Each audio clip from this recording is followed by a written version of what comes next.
उत्पत्ति 9:1-29। उत्पत्ति 9:1। फिर परमेश्वर ने नूह और उसके पुत्रों को आशीष दी और उनसे कहा, फूलो फलो और बढ़ो और पृथ्वी में भर जाओ। उत्पत्ति 9:2। तुम्हारा डर और भय पृथ्वी के सब पशुओं और आकाश के सब पक्षियों और भूमि पर के सब रेंगने वाले जंतुओं और समुद्र की सब मछलियों पर बना रहेगा, वे सब तुम्हारे वश में कर दिए जाते हैं।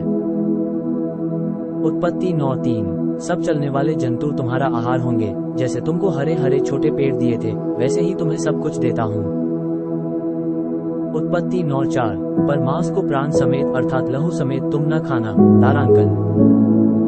उत्पत्ति 9:5। और निश्चय मैं तुम्हारा लहू अर्थात प्राण का बदला लूंगा, सब पशुओं और मनुष्यों दोनों से मैं उसे लूंगा। मनुष्य के प्राण का बदला मैं एक एक के भाई बंधु से लूंगा। उत्पत्ति 9:6। जो कोई मनुष्य का लहू बहाएगा उसका लहू मनुष्य ही से बहाया जाएगा, क्योंकि परमेश्वर ने मनुष्य को अपने ही स्वरूप के अनुसार बनाया है। उत्पत्ति 9:7। और तुम तो फूलो फलो और बढ़ो और पृथ्वी पर बहुतायत से संतान उत्पन्न करके उसमें भर जाओ। उत्पत्ति 9:8। फिर परमेश्वर ने नूह और उसके पुत्रों से कहा। उत्पत्ति 9:9। सुनो, मैं तुम्हारे साथ और तुम्हारे पश्चात जो तुम्हारा वंश होगा उसके साथ भी वाचा बांधता हूँ।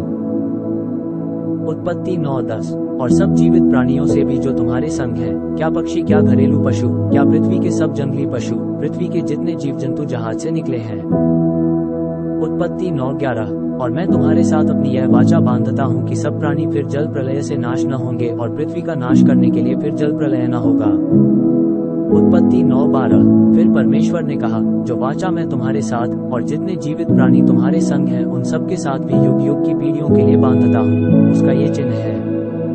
उत्पत्ति 9:13। कि मैंने बादल में अपना धनुष रखा है, वह मेरे और पृथ्वी के बीच में वाचा का चिन्ह होगा। उत्पत्ति 9:14। और जब मैं पृथ्वी पर बादल फैलाऊं तब बादल में धनुष दिखाई देगा। उत्पत्ति 9:15। तब मेरी जो वाचा तुम्हारे और सब जीवित शरीरधारी प्राणियों के साथ बंधी है उसको मैं स्मरण करूंगा, तब ऐसा जल प्रलय फिर न होगा जिससे सब प्राणियों का विनाश हो। उत्पत्ति 9:16। बादल में जो धनुष होगा मैं उसे देखकर यह सदा की वाचा स्मरण करूंगा, जो परमेश्वर के और पृथ्वी पर के सब जीवित शरीरधारी प्राणियों के बीच बंधी है। उत्पत्ति 9:17। फिर परमेश्वर ने नूह से कहा, जो वाचा मैंने पृथ्वी भर के सब प्राणियों के साथ बांधी है उसका चिन्ह यही है। उत्पत्ति 9:18। नूह के जो पुत्र जहाज में से निकले वे शेम, हाम और येपेत थे, और हाम कनान का पिता हुआ। उत्पत्ति 9:19। नूह के 3 पुत्र यही हैं और इनका वंश सारी पृथ्वी पर फैल गया। उत्पत्ति 9:20। नूह किसानी करने लगा और उसने दाख की बारी लगाई। उत्पत्ति 9:21। और वह दाख मधु पीकर मतवाला हुआ और अपने तंबू के भीतर नंगा हो गया। उत्पत्ति 9:22। तब कनान के पिता हाम ने अपने पिता को नंगा देखा और बाहर आकर अपने दोनों भाइयों को बता दिया।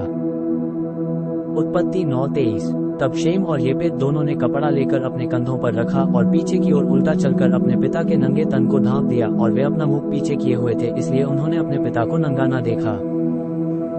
उत्पत्ति 9:24। जब नूह का नशा उतर गया तब उसने जान लिया कि उसके छोटे पुत्र ने उसके साथ क्या किया है। उत्पत्ति 9:25। इसलिए उसने कहा, कनान श्रापित हो, वह अपने भाई बंधुओं के दासों का दास हो। उत्पत्ति 9:26। फिर उसने कहा, शेम का परमेश्वर यहोवा धन्य है और कनान शेम का दास हो। उत्पत्ति 9:27। परमेश्वर येपेत के वंश को फैलाए और वह शेम के तंबुओं में बसे और कनान उसका दास हो। उत्पत्ति 9:28। जल प्रलय के पश्चात नूह 350 वर्ष जीवित रहा। उत्पत्ति 9:29। इस प्रकार नूह की कुल आयु 950 वर्ष की हुई, तत्पश्चात वो मर गया।